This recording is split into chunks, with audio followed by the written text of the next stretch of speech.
to Spooky Southcoast. Tim Weisberg here, along with the silent assassin Matt Costa, science advisor Matt Moniz, Stephanie Burke, and John Brightman. The gang is all here tonight to celebrate the 12th anniversary of Spooky Southcoast. Hard to believe that we've been doing this now for 12 years, but we have been. Seems like just 11 years and 364 days ago we started doing this show. But time flies quickly. You're so weird. Well, I can still remember that very first night when, Matt, we did what, like 3 months of preparation. We found out in like September or October that we were going to be able to do the show, that we were going to get our own show. I think it was. Was it? Was it 3 months? I don't know if like it really sunk in till like. Well, we we procrastinated quite a bit at first, like we always do. But we had a couple of months lead time. I remember meetings at your house just turning into screwing around. Right, like drinking and. But that's fine. Right, that's. Remember. Well, the meetings always started as we were doing research, air quotes. Right. But we were actually doing research, and then we were finding a bunch of cool stuff online, and then we kind of fell down the rabbit hole. And I think what happened is we might have over prepared. You know, we might have been too concerned about making sure that we were ready to come on the air that first show on January 26th, 2006. But I think that we were. I'd been doing radio for a little while already with the Locker Room show, but I had never actually carried a show before. So I think that's what we were most concerned about. Is we're like, it's just going to be us. All right, and we had Evan, but we didn't know we were going to have Evan. we didn't realize. We knew he was going to be here, but we thought he was just going to be here to like run the board and just make sure that you were running the board properly. We thought he was going to. We thought the way it was going to work was I was going to come in and sit where Stephanie is. Although back in those days I stood right here, but we thought. Oh, that's right. I remember that. For a long time I stood. Yes, you just stood up the entire show. Really? Yeah. Oh yeah. Yep. I don't remember that. Yeah, no, I used to stand most of the original right there. videos, like the early videos, you'll see me stand, and for the 4 or 5 years we did the show before we even had video, I always stood right here in the middle. No kidding. And so that microphone was swung around here, and then we would put that other microphone over there for Moniz, and then we had another one over here that was on a stand. It was a slightly different setup back then, I think. It was. Yeah. It wasn't as there wasn't as much opportunity for people to jump in the conversation as there was then. So I would stand here, and that was the idea. And the reason I stood here was because I'm a control freak, and Naturally. I'm the quote unquote executive producer of the show. So Super fancy. So I would stand there so that I could watch what was going on over here, even though I had no idea what was actually going on over here. You know, Matt had everything handled. He had everything working on the sliders, and he knew how to run everything on the computer system. I didn't know any of that, but I was kind of just watching, and I was trying to actually watch and observe. So that was the plan: is that Matt would sit here and produce the show, because you hadn't started going to school for this stuff yet at that point, right? That was something that you did later. No, you can just you don't have to keep on back. You hadn't gone to school yet, right? That was something that you started after we started. I think the I show? had started that year. Okay. So I think we started the show, and then about a year. Either way, you had come in here and trained enough that you were ready on that first show. You could have run the board that first show. Okay. Yeah. He's like, we'll go with that. But Evan came in, and Evan was supposed to kind of mentor us, and it's kind of weird that 12 years later, it's still the same computer system. it is. Everything's pretty much the same. We got a new board, which is nice. It must be. Yeah, I mean, it's. But the old board's still here. Like, we didn't get rid of the old board. Oh, right. It's our engineer is a bit of a hoarder. I love that old board. There was so many doodles on it from years of people disrespecting. People just sitting here bored, like running the board during a Red Sox game and drawing on it. So we thought Evan was just going to be shadowing us and making sure that we don't screw up. And then the first show, he sits down behind the board, and Matt's, where were you? I don't even think you were behind him. You were like sitting over there. Oh, I don't remember. I think you were sitting over there. And I told this story before, but we thought we were going to try this new crazy thing called, by the way, we should probably do the toast just so that we can, because we're already started drinking our. Oh, we're toasting? Yes, Sure, we're toasting yeah. now. It's I don't know how to Happy get that on 12 camera. years. that's fine. Nostrovia. So I don't know what that means. High elbows. So, we had heard about this new thing called podcasting. And we said, we should probably try that because, this is a show that maybe some people might want to listen to that don't live in the area. And so we said, we should try that. So there was always a recorder that was in this room every week for like years. And we were like, we're just going to use that. And Matt ran a whole bunch of test shows with the Locker Room show. And we'd come in here and kind of messed around with some stuff. And he's like, oh, yeah, no, we're going to be able to record on this. Everything will be fine. And then after it being here every week for years, the first week of Spooky Southcoast, we came in, no box. Because they're actually, it's something that the news department would use to go out and cover things, and somebody had used it to go out and cover something. And then they didn't return it. So, they just hadn't come back yet. That seems to happen a lot in this room. So we're like, well, what are we going to do now? Because we want to record the show. Right. We didn't have the skimmer back then. We didn't have video back then. We didn't have anything. We didn't have streaming. So we I said, don't remember what we did. I'm I really remember on what we the did. I'm on the edge of my seat on this story because I don't remember. So we're like racking our brains, like what can we do? Because this is the days of flip phones. It wasn't like we could be like, let's just plug in an aux cord into our phone and record it that way. So it dawns on me that I have an extra digital recorder in my car because I use them as a sports writer when I go into locker rooms and stuff. So I'm like, okay, I have my digital recorder in the car. So we come running in, like we're minutes away from going on the air. We get it plugged in. Don't even bother to like check the volume level going into it. So it completely got blown out. So and if you go back and you find the first episode of Spooky Southcoast on podcast, it still exists. Like we put the audio out there. We're like, this show sucks. Nobody's going to come back and listen to this because the audio is so bad. And we put it up on podcast.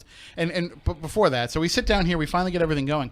As soon as we start the show, we were told I had written a bunch of liners for their voice person to come and record because we had no imaging for the show. So we said we need imaging, and so they said, yeah, write out all the things that you want them to say, and we'll have it recorded. So I wrote it all out, and the show was the intro was supposed to be Spooky Southcoast with Tim Weisberg and Matt Costa. I know that you come first alphabetically, but. I figured I was going to do most of the talking, so you were the silent assassin. So that was what was supposed to be said. So Evan's sitting here, he fires the intro. And first of all, it's the most corniest intro possible. Wasn't there Scooby-Doo stuff in there? Or was that... I don't know. Was that our first promo commercial? Might have been the first promo, right. Is that the one where it's like, if you're a fan of Ghost Hunters or Scooby-Doo? Right, because I know that was not approved by us. No. Nobody asked us. We had no idea. They weren't like, hey, is this cool if we air this? Nobody said anything. Yeah, because they were just like, yeah, we're just going to air it. That's not the vibe that we're going for. It was like, yuck, who wants to listen to Ghost Talk? These guys think ghosts are real. Tune in and listen to how crazy they are. Right. No offense to whoever wrote that, Pete Braley. Like, no offense to whoever wrote that, but so we're expecting like a cool intro. Like, what kind of music are you looking for? I don't know, something like rock, something with a creepy vibe, maybe, something. And what do we hear? We hear not even the original version, but a knockoff version of the Addams Family song, and it's. So you're listening to Spooky Southcoast with your hosts Tim Weisberg and Evan Russo. They didn't even put that. And I'm like, what? Well, where'd this come from? Because you were only supposed to be here for like the first week. Where'd this come from? And I was taken aback by it, but we started the show anyway. And if you ever go back and listen to those old shows, you can tell like I was kind of getting nervous before we went on the air because, welcome to Spooky Southcoast. And I sound like I'm like gasping for air more than usual, more than just being a fat ass. This was actually me like almost panicking a little bit, but we made it through and we put this show up, this terrible show. I mean, the content was good. I'm sure my questions were terrible, but our guest was Keith Johnson, and of course Keith's giving us great stuff. So we're just like amazed that the show is going so well in spite of us. And so we get the recording and we listen to it and I'm like, oh man, this whole thing is way too hot. It's blown out. Like, we really shouldn't put it up there. Oh, let's just put it up there anyway. Because at that point we're like, we paid the $9.99 for the podcasting. We might as well use it. And we put it up, and I think it was like over the first couple of days, we had 100 downloads. And I was like, man, people are listening to the show. 100 people downloaded the show. And we got, and we had said for anybody that downloads the show, like, email us, let us know where you're listening from. And I think it was Japan was one of the first. I think Japan was first. And then it was an American person living in Japan. And then we started getting stuff from all over the world. Norway, Germany, Kazakhstan. We got Kazakhstan hits on our website. I know there was a... which turns out it was probably just like some sort of spam farm. The one that always sticks out in my head is the ambulance driver from New Zealand, or...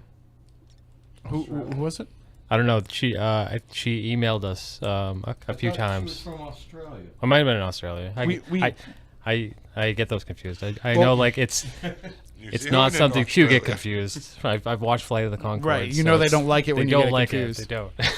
But we did have New Zealand, though. We had New Zealand. We had Australia. I mean, we were back in those days. Like we were all about the website. Right. And Matt and I had never had a website for anything before, or at least not a real website. We had like Angel Fire sites. Right. I had a I don't know if you ever did, but I did. I had a web TV site as well. Oh, did you? Yeah, back when web TV was a thing. Oh, I had my Angel Fire page where I had Philips Magnavox. TV. It was like a picture of like some of my favorite wrestlers of the time, and when you went onto my page, it played a MIDI version of Stone Cold Steve Austin's theme. It even had like the little glass break. I had Tales from the Crypt stuff. Ooh, that was good. We should have put that on Spooky. Now you guys realize I still use a Netscape account, right? Yes, we do know that you still use a Netscape account. That's because you're special. That's long been a. He's like, I don't know why I don't get these Spooky Crew emails. It's because Netscape doesn't recognize them. They're over 5 megabytes, so Netscape's like, nope, no, that doesn't fit the free service.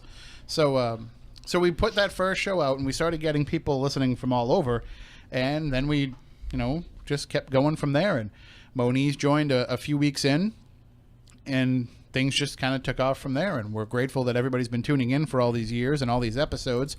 It feels like we've celebrated too much this year, because we had our 11th anniversary, and then we had our 500th episode, and now we're having our 12th anniversary. So it's like we're There's nothing wrong with too much celebration. We're navel gazing. Is there such a thing as on too ourselves much too much this year? I don't think so. No.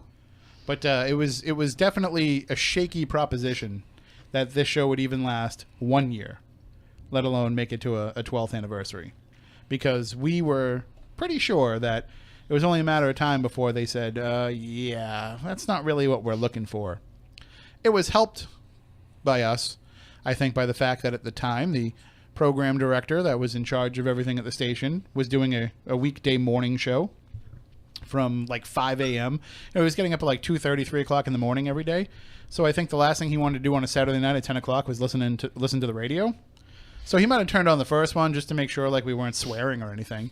But I think for the most part after that, he was like, nope, I'm not going to spend my Saturday nights listening to Spooky Southcoast. This is my one night to actually get out and go out and have fun. He was like, they got this. And they didn't have the ability back then to go back and listen to the stuff, because we didn't have the skimmer and we didn't have streaming and we didn't have all this other stuff. So we kind of flew under the radar for a number of years. And, we knew our place, I think it was, 2012 when we showed up? No, 2011, I think, because it was the year before the 100th anniversary of the sinking of the Titanic. Because we had a guest that was coming on that on the anniversary was going to be going out there and trying to do an investigation of the Titanic. He was going to drop down microphones underwater, and they had all these plans. It was Sandman. I'm sure you know him on Facebook. Yeah. So we had this whole big show plan that we'd been promoting for a couple of weeks, and we showed up and tried to get in, and the door was locked. And I'm like, well, the door is always locked. Let me just get the guy from Fun 107 to let us in like he usually does. And there was nobody in Fun 107. I said, what? So that was, when they finally felt confident enough in the show, they're like, I guess you guys are going to stick around, 5-6 years in, we'll give you a key. So then, from that point on, we've been able to come in here without any kind of problems for the most part on Saturday nights. But it was definitely a shaky thing to think that this was going to... We didn't think that we would be able to come up with enough programming to keep this show going. Really? No. Even with all the people in the area that you know? Well, we didn't know them then. That's the thing. We didn't know anybody back then. It was... The only people that we knew that were into the paranormal at that point were people that, you know, you'd seen on TV, like the big name people that were like, we're never going to get. And then, you know, Keith Johnson comes on the first show. I think it was the third show we had John Zaffis on. You know, people were agreeing to come on before we were even established. So Brad Steiger, I remember Matt saying that he got Brad Steiger. I was like, what? Like, we're going to be able to get these type of guests? But we didn't realize the world that existed. And we didn't realize the depth of the conversations, like all the different places that we could take these shows. Like, we literally thought it was going to be, well, we can probably get in and do one show on ghosts, and maybe we can do one show on UFOs, and we can do one show on Bigfoot, we can do one on this, one on that, one on this, and then once we run out of all those topics, maybe we can kind of recycle them again. We didn't realize that it was going to be something where we could have over 500 shows and, you know, very few repeat guests. So we were just happy to get the chance, because I'd always wanted to do radio. I got the sense from Matt, we didn't really talk about it, but I got the sense that Matt was excited about the possibility of, you know, doing this, turning this into something. And I just figured if we don't screw up, then it just makes us more valuable. Maybe they'll let us do other stuff at the station. Maybe we can get out of this crappy diner that we work at and not have to flip eggs and burgers every day, and we can work in radio for a living. And it took a while before, you know, we felt like, okay, this show, we got told at the very beginning from Evan, what did he say? That if we lasted 6 months, we could consider it a successful show. Right. And so when we hit that 6 month mark, we were like, okay, we're doing all right. That was, you know, June. And at that point, we're bringing on cast members from Ghost Hunters. I think, you know, by that point, we had Kristen Garland on, I think. Yeah. The first year, right? Mm-hmm. Brian Harnois came on, and we had Lisa Dualaby on. We did that great show where it was angels versus demons. Yeah. And we had Keith on talking about demonology, and we had Renee, who is the angelologist for TAPS, talking about angels. That show was, I forgot about how good that show was. We should put that up as a classic spooky sometime. But, you know, we took chances, and we did some things, and we had ideas. And I think a lot of those ideas have kind of evaporated over the years. I think we've kind of become complacent, and I don't think we take those same chances anymore. And I want to do more of that stuff. I want to take more of those chances, because those are the shows that get you excited to come in and take part in. You know, if I said to Moniz, you know, we're going to have a guest come on Saturday night and going to talk about Roswell. You know, you're going to say, okay, I can deal with that, but you kind of come in a little bit on cruise control, because you know about the subject matter so much that been to the Roswell, know right, all so the players. You're coming in, you're like, I can just show up on Saturday night and talk about that subject. And I feel like you don't, not you, but like when you're doing that, like you don't become as engaged as you could. But when you say we're going to have the Roswell Smackdown, and it's going to be you versus John Horgan, and you each have to make points, and you're going to go round for round with each other, and we're going to declare winners and all that, you know, that makes it more exciting. Right. And I think that makes it more investing for us and more investing for the audience. And those were the shows that when we started doing that kind of stuff, that's when I said, okay, now we're going beyond just what somebody can learn from a Wikipedia page. And now we're actually, and that's when I started to realize that our knowledge base was starting to become, well, not yours, because you'd been doing this for years before you joined us, but Matt and I, our knowledge base was becoming enough that we could start to say, all right, I feel comfortable enough to carry a conversation about this instead of just asking some questions. What I liked about our show in the beginning, and it's still true to this day, is we challenged each other. We didn't really, you know, hammer on the guests, because I guess what we would consider being rude. I mean, they're there to make a point, a statement, let them make it. Not to say if we heard some sort of BS, we weren't going to call them out on it, but for the most part, we weren't like other shows where we just attack you. And, you know, we give you the chance to make your statement. And we've taken some hits for that from people too, where they've said, you know, you just let the guest go on and you don't really challenge the guest. Well, there's different ways of approaching this. I don't think that we should be challenging what people have to say, because we don't know that what they're saying is wrong. There's times that things come up where people, you know, like Stephanie, since you've joined, there's been people who've come on and said, you know, I'm a psychic and I do this, and you said, well, wait a minute, like let's walk that back a little bit. But it's not like it's not like we've ever said to somebody, nope, you're wrong, click. No, never. And even we've had some pretty outrageous guests too. at least since We- I've I been mean, listening, we and let- since I've been on. I've heard some crazy guests. We let Jesus go for We 2 hours. We let Yeah. Jesus, no, we let Jesus go for over 2 hours, and we had to end it. We went over that because it was just so crazy. But it was a good show. Yeah, it was you know, entertaining. I mean, you've been angry before, but that might have been the only episode that the two of us were so angry our blood was boiling. Yeah. And it takes a lot to get me there. But that was Hey, forget about it. Jesus, he's a made guy. Yeah, Jesus was a hustler. So that was an interesting situation. But we've never told people, no, you're wrong. We've never allowed people to, come on and berate somebody else, or we've never let somebody come on and talk badly about someone else. We've never allowed that stuff, or give opinions that might hurt other people. There have been shows where there's been controversy. Right. And where we've addressed Which is fine. controversies, because in some ways, this show being on broadcast Yeah. radio, terrestrial radio, we should be doing this show from the perspective of, let's assume that our audience doesn't know anything about the paranormal. Correct. But at the same time, you have to say, well, but we also have this loyal following of thousands and thousands of people that listen every week that have been with us through this entire 12-year journey. And we have to think that they're just as knowledgeable as us at this point, or as our guests, or as anybody else. So we're in a very weird position that a lot of quote unquote paranormal shows aren't in. Right.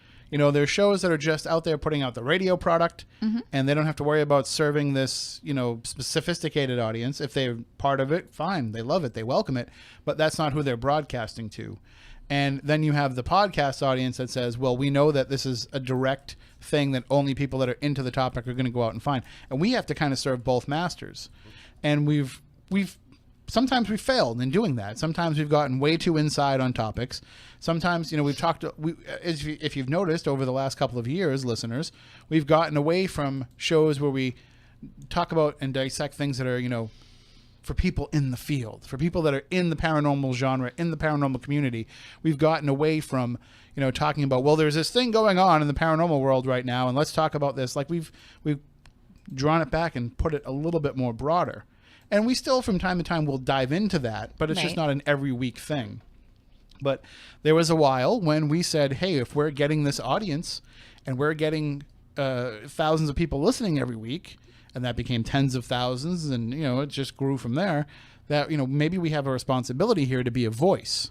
Right. And so we would get involved when there was drama, which for those of you who are in the paranormal world know that drama is a constant, and it doesn't change and it doesn't go away.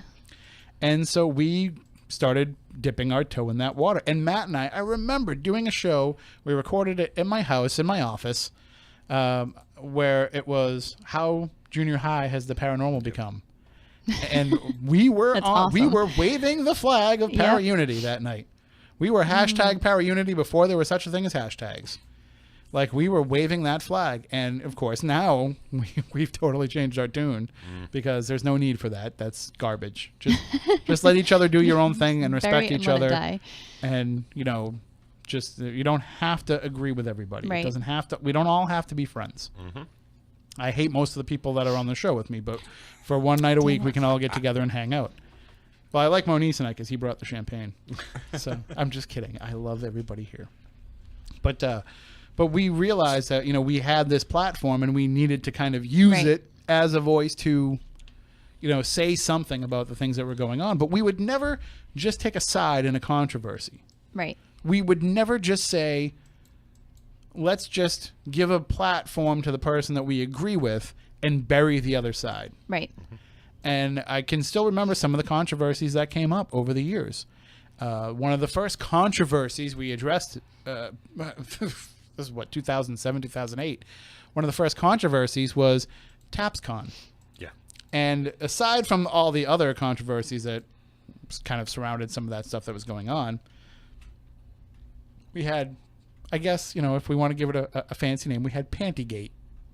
Oh yeah. What? Yeah. Wait. Long hold on. story. No, we're gonna recap the story. Hold on. Yeah, because I don't remember hearing this one. This is not. I was part of it. This is not the one I was present for. This does not have to do with the thong that had Moniz's face on the inside. That was. Listen, I don't want to know about that. I would rather throw up everything I've eaten today and poke forks in my eyeballs before we talk about that. I'm talking about I'm talking about the first Legend trip, that Pantygate. Nope, No. no. That was never That's addressed. a whole other one? That was never addressed on the air. All right, awesome. So continue. Carry Nor on. can it be. Sorry, No. listeners. Now that Stephanie gave you that tease. But P.S. It had why- nothing to do with me. why are you looking at me I'm like you don't dying know? to know what this one is I about. was saying, We but you know the probably other already one. told don't know. you. You know the second Pantygate, the one she's referring Yeah. to. No, I don't. All right, we'll tell you that off there. Yeah. But Well the, off the air. Yeah. see, the So gross. Pantygate was, so you had arranged, I guess for TapsCon, you had arranged for Blue Oyster Cult to be part of this event. Correct. And And a few other rock and rollers, yeah. so this was you and some of the Taps people and some of the attendees, and I guess some of the band members were kind of all just hanging out. Well, there were a afterwards. number of parts of various bands, yes. But this was after the convention was done for the day. This was Done like for a the day, private yeah. party thing. Yeah. And so this was just you and all this group kind of relaxing, celebrating a successful event. It was it was pretty much, you know, the founders of the organization for TapsCon, various members from various bands, and a lot of the volunteers that were working.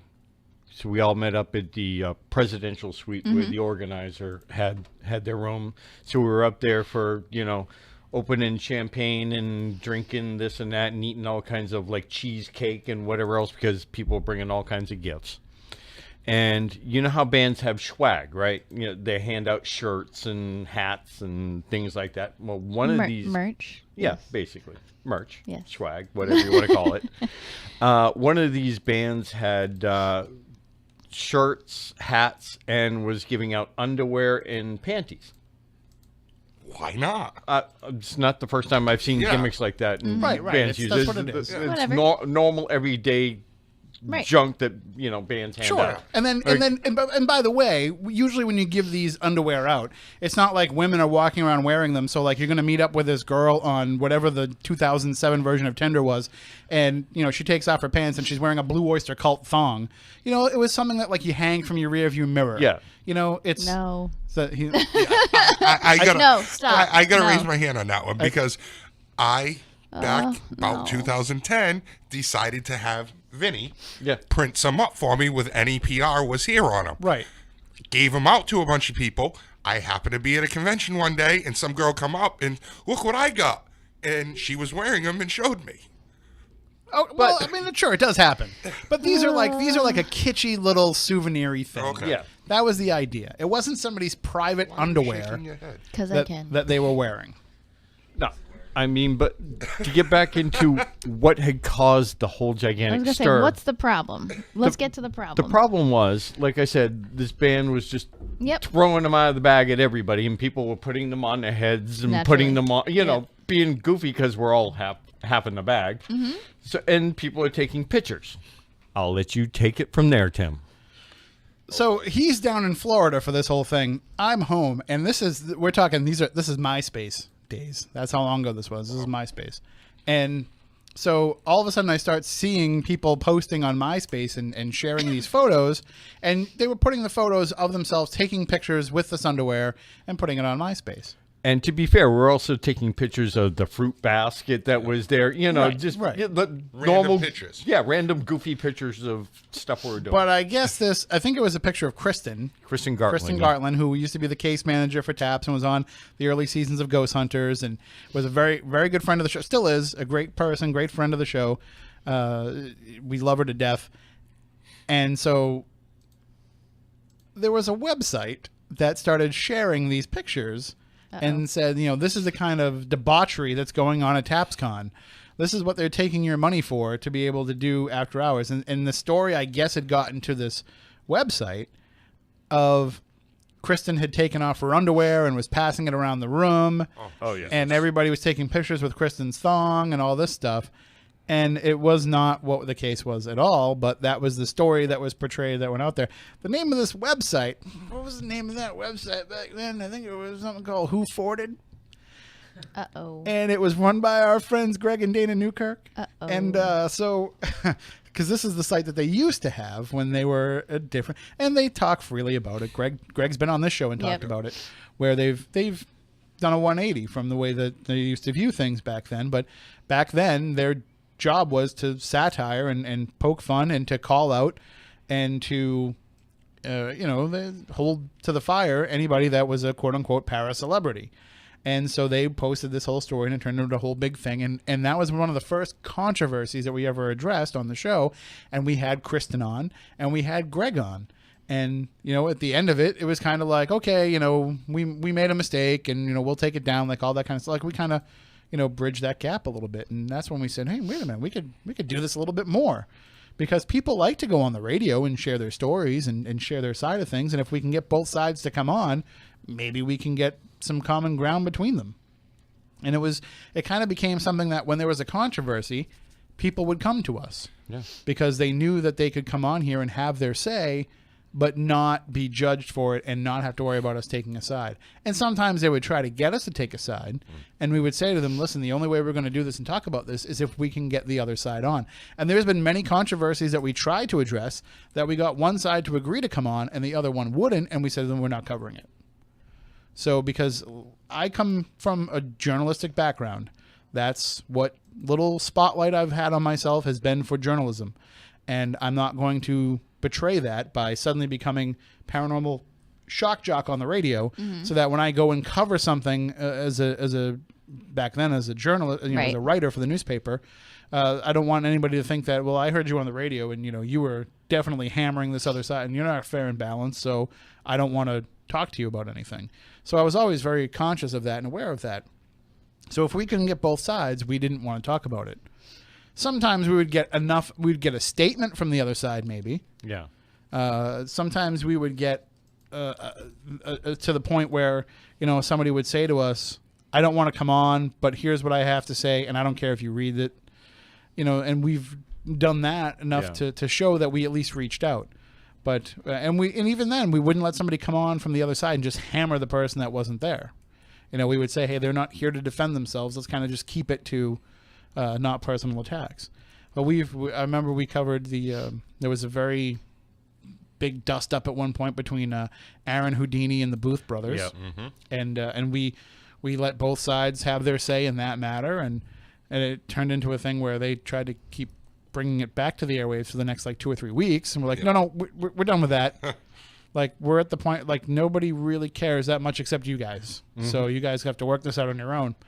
But we had, we've talked about it before, that episode where there was, because we've become kind of protective of the paranormal in this area and about the history of this area. Yep. And we've had shows where we've gone to bat with some guests about some of the stuff that they've said. For example, a few years ago, there was somebody that wrote a book about King Philip's War that knew really nothing about what he was talking about and had a bunch of wrong information and really had just decided, I'm going to write this book and nobody's going to call me out on it because nobody really knows about it. Not realizing that at that point, we'd already been talking about this stuff for 9 or 10 years. So and been to the actual location and had researched it and had invested a good part of our lives into this, probably more than this author had. And so we had to call him out because he was just misrepresenting everything. And so we've had instances like that, but we had one episode where, as being protectors, I think, of the history of the area and being protectors of King Philip's War, there was this big controversy that brewed years ago about a board game company that was coming out with not a board game like Monopoly or Risk or anything like that, but like a game like Grant Wilson makes. Mm-hmm. These games where, Matt, is there a name for those, like Warhammer and all that kind of stuff? Is there like a name for?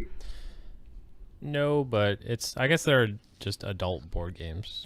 Yeah, I mean, they're more geared to adults. They're very involving. They take hours to play. It's a board game. There's a board there, but it's not like something that you play with Milton Bradley. Right. You wouldn't play it with a bunch of 9-year-olds. Right. And so there was a company that was making. They make the Ouija board available for 9 years old. Well, that's different. Summoning demons is different than trying to play characters in King Philip's War. That's a whole different show. So they actually were putting out a King Philip's War board game.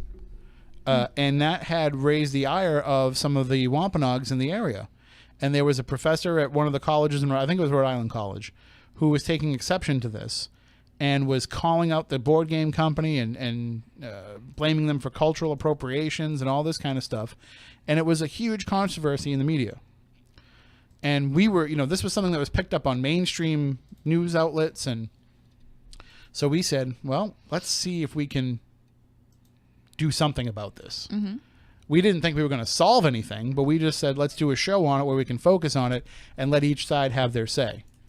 And we went into this with no dog in the fight, no decision one way or another. I mean, we were kind of interested in seeing if it became a game, like we wanted to be able to play it, but we weren't really saying like, you're right or you're right or you're wrong or you're wrong. And so we brought on the board game developer, the guy who was kind of writing the game, and we brought on the professor who was speaking on behalf of the tribes and was the opposition party for this. And we had the two of them on the show, and over the course of 2 hours, the board game company was saying, well, we were going to do this, and then the professor was saying, oh, I didn't realize it was going to be like that. And then the professor was saying, well, here's what our concerns are, and the board game company was saying, well, we didn't realize that people would be upset about that. And so over the course of a 2-hour discussion, by the end of the show, they were working together. Wow. By the end of the show, the professor was going to help the board game company manufacture a historically accurate version of the board game. And the board game company was saying, like, we never wanted to appropriate this in any way. Like, we wanted to represent it correctly. And the professor was saying, well, we didn't realize that you were trying to teach history here and not capitalize on what our people went through. And just that conversation was enough to make them kind of come together. And I don't know if the game ever ended up coming out or not, but the bottom line is, by the end of that night, we sat back and said, hey, wait a minute. I think we just did something here.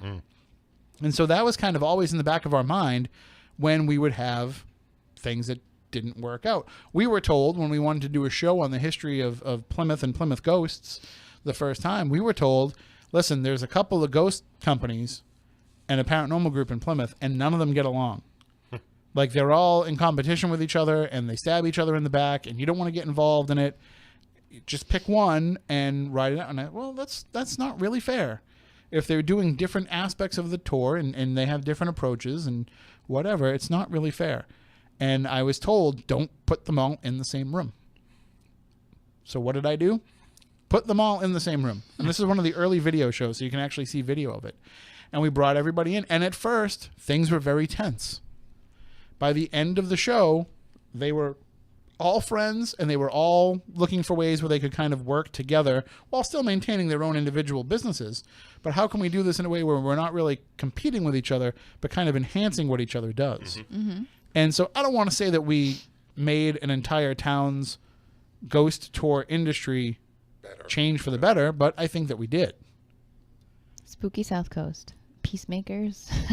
It is amazing what we have done with this show. Right. It is. Like, aside from just putting out, 500 episodes that were mostly entertaining, and people kind of enjoy.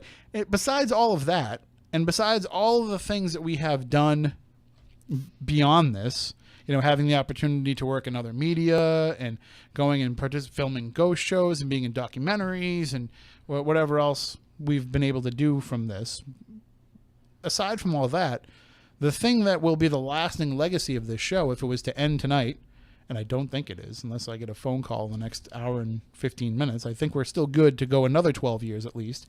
But if it was to end today, the lasting legacy of the show, I wouldn't look at as being, it was a step for me to work in television, or for me to have a full-time job in radio. It was a step for Matt to develop his skills and revolutionize the way a radio show can go with what he's done with spooky TV and video streaming.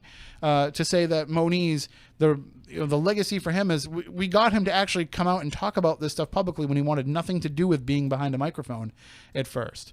That we've got him to share his experiences. We've gotten him to I don't want to say come out of your shell, because it's not like you're a shy guy, but you didn't want a spotlight on yourself for the work that you do in this field, and with good reason. Because it's not about me; it's about the subject. But also you'd had some personal issues with it before, where it put a target on your back. Yeah, it did. And so you were kind of hesitant to and to be fair, not only were you hesitant about putting that target back on your back, but you warned us that.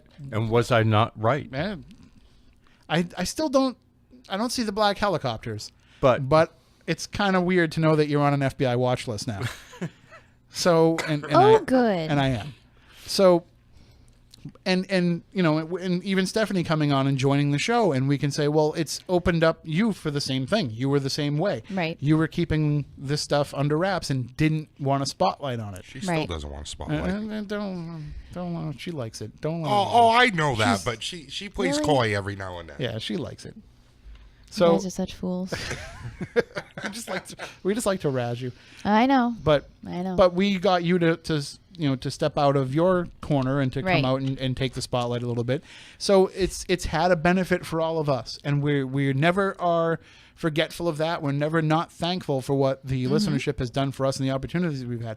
But the lasting legacy of the show is going to be the friendships, the connections, the networking that it's done that has Right. grown outside of us. That when Matt and I started doing this and tried to find people that could come on this show to be guests, there was a handful of people, and they didn't know each other. Right. There was, when Chris Pittman, who ran the original first Bridgewater Triangle website, nobody knew about the Bridgewater Triangle in those days without knowing the research of Chris Pittman. It's true. Right. Well, And- Lauren Coleman. But Yeah. Right, but I mean the research to that point. Lauren Coleman had long since given it up, and thankfully he's gotten back into it with the expansion of it. But Chris Pittman was the guy that was the voice of the Bridgewater Triangle at that time. Chris Balzano was the guy that was pretty much doing everything else ghostly in Massachusetts, and they weren't working together. They come in to do a show together and realize, oh, we used to work together at a sub shop No way. years ago. And now they're reconnected and they're reunited, and then they become friends again, and then they work together on things. And that's not a coincidence. That's not an accident. That's not, we could have had Chris Pittman on one week. We could have had Chris Balzano on another week. They might never have even realized for many more years who each other was. But those type of connections have happened, and they have gone on. There are paranormal teams that have Yep. been created just because of this show, or because of looking for people to go out to the Bridgewater Triangle for our annual Bridgewater Triangle show, and then they go out and work together for that, and they say, well, why don't we do this more often, and then they become a team. There's been many teams and people who this has been the first time that they've ever stepped in front of a microphone or put themselves out there. With PXP, we were the first show that they ever did. They weren't. and they brought champagne. They did. They did. They were very excited to come on the air. That they brought drinks, And food, too, if I'm not mistaken. and we like it when guests bring food. I enjoy food. Yeah. Well, But we, like, looking back on it, like we've been a breaking ground for a lot of people, and we have been a common ground for a lot of people. So that to me is what is going to be the lasting legacy of this. I don't want to toot our horn too much, but there was no paranormal community here back then. No, there wasn't. There was no network here back then. Nope. A lot of it has been built because of this show. And I'm not saying that we did it, but I'm just saying that if this show didn't happen, it would have taken a little bit longer for that to come together. We were certainly not smart enough or we don't deserve the credit for saying, like, we knew that this person should be with this person and this person should be with this person. It was just a matter of we were the right place at the right time for these things to all come together. How many groups have formed because we introduced these people to There's each other? probably Countless. dozens. Yep. Relationships. There's been relationships that have formed from this show. Well, I know too, people will come up to us, if we're at conventions or events and stuff, and let us know that we sparked the inspiration for radio shows that they're doing on their own, or events that they're doing on their own, or just friendships, or, people that weren't necessarily social before and were nervous to make friends. We've introduced them to groups of people that they can feel comfortable around. And I think that's a really important part of this. for There me. are people, and I'm not going to name any names, but there are people that have come to our events, that have come to things that we have done, that have interacted with us on social media, Yep. that would outright tell you, like, that is not their personality, that is not who they are. And we've helped them change who they are. And so I think that's what the lasting legacy of this is it's empowering other people to say, oh, there's a radio show about this weird thing that I'm into that I don't know anybody else that's into it. But I can turn on the radio on Saturday nights, or I can download this podcast, or I can watch this YouTube video. And these are people that live amongst me, that live in the area where I live, that do these investigations in the area where I live, and they get to go on the radio and talk about it. So it must not be that weird and unusual for me to like it. Well, that's kind of how I got involved with you guys, because I was looking for people that were just interested in this. And, my friend Linda had walked in with your book into my job, and I was like, oh, wow, this is great. I love a good ghost book. I always have. And that's how I started out with all this. I was going to the library and researching, before the internet even existed, really. And when I found your book, I read it. I was like, oh, wow, we're going to have a book signing here. I can't wait. And let's be fair, like even in those days, like researching in the library is still something that's kind of used loosely, because you didn't know like what books were, like, I don't want to say legit, not legit, but you didn't, it was hard to know in those days, like when were you getting a ghost story Right. and when were you getting an actual ghost experience? Here's the dilemma I had to deal with back in the day. Like Stephanie said, before the days of the internet, you had to go into the libraries. Right. You don't know how hard it was for me to find true paranormal type books. Of course. A lot of times I would find them mixed in with fiction stuff. Right. And because of the prejudice of the librarian or ignorance thereof. Yep. It's like, oh, what's Hans Holzer doing over in here? Right. I completely agree, because it was always, on a back shelf somewhere hidden in like the dark part of the library, because nobody wanted to, it was so taboo back then. Yep. It's much more mainstream now, but I remember, looking into Tim writing this book, and I thought, oh wow, I love local history. I'm a huge history nerd anyways, but local history especially. And I thought it was the coolest thing ever. And he was doing a book signing at my job, so I was like, oh, well, I want to meet this guy. I want to see, this is all about ghost hunting and ghost stories and everything, and this is actually local for once. And I think that led to me coming in here and hanging out in the back while you guys were doing that show with another medium, and I wasn't paying attention. I've told this story at a lot of my gala readings or like Q&A sessions that I've done so far, because people keep asking me, well, how did you get involved with paranormal, and I'm like, well, I found this bunch of weirdos and I kind of fit in. They kind of let me keep coming back every week, but I was sitting in the back corner. I wasn't paying attention, and I couldn't hear what you guys were doing, and I just popped out of nowhere and said, oh, my brother just called in. You guys are talking to my brother. You're trying to connect with my grandfather. This is what they're trying to tell you, because the pieces weren't fitting. And I just went back to looking at my phone, and I didn't realize what I had done. And I remember on the way out, Tim, you stopped me and said, when you decide to finally come out of the closet and stop hiding your abilities, I want to be your first interview. I didn't know what that meant until you sent me a private message and said, do you know what you just did? What was I your first interview? Yeah. All right, good, because I would have been mad if you gave it to somebody else. I would have been like, out! Still executive producer, get out. Get out. No, you were, because I came back on it was probably a while afterwards, but I had done readings. This was the first radio show and the first time I've ever done any type of readings over the radio. But you had been to a number of our other little investigations and things we I had had done. only gone to one. No, I'm talking after that. You did hang out with us, and I did hang out with you guys. Oh yeah, you're right. I liked you. We definitely became friends before we brought you on the show. Right. Yeah, it wasn't like we had you come on and then we waited like 6 years. Right. And then said, hey, you remember that girl? We should see if she wants to be a part of the show. Like you were our friend and you were working with us, but you were still hesitant to come in and do this more often. And we just decided at some point, we said, it's just three guys talking to ourselves over and over again. Right. And we need a different perspective. And people said, oh, you brought in Stephanie because she's a woman. And, it's good to have a woman on the show. And that's part of it.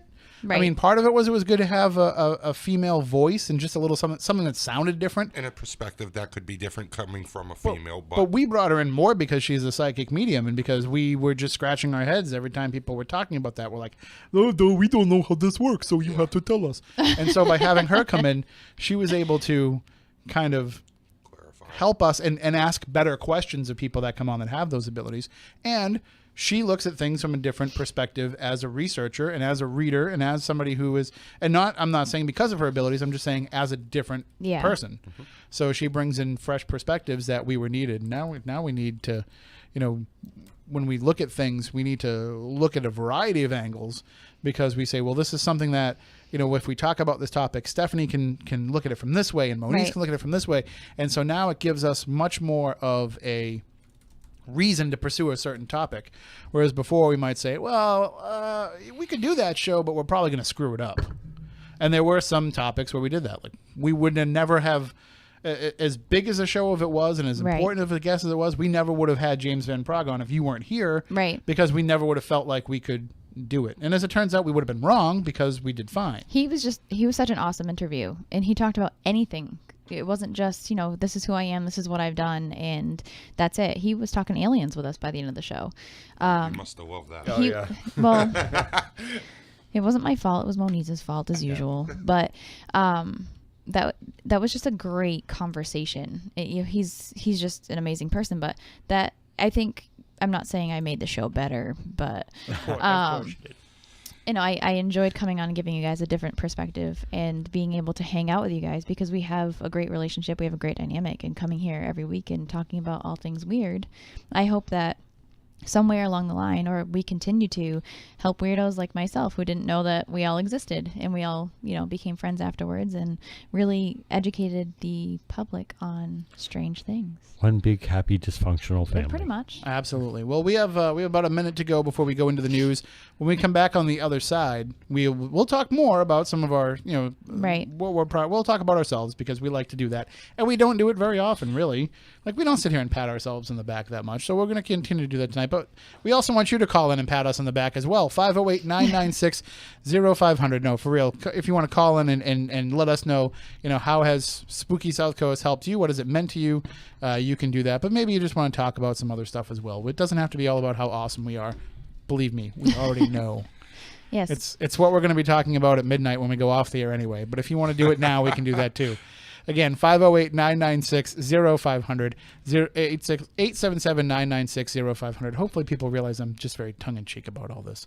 All right, we'll be back with more Spooky South Coast coming up in just a few moments here on WBSM.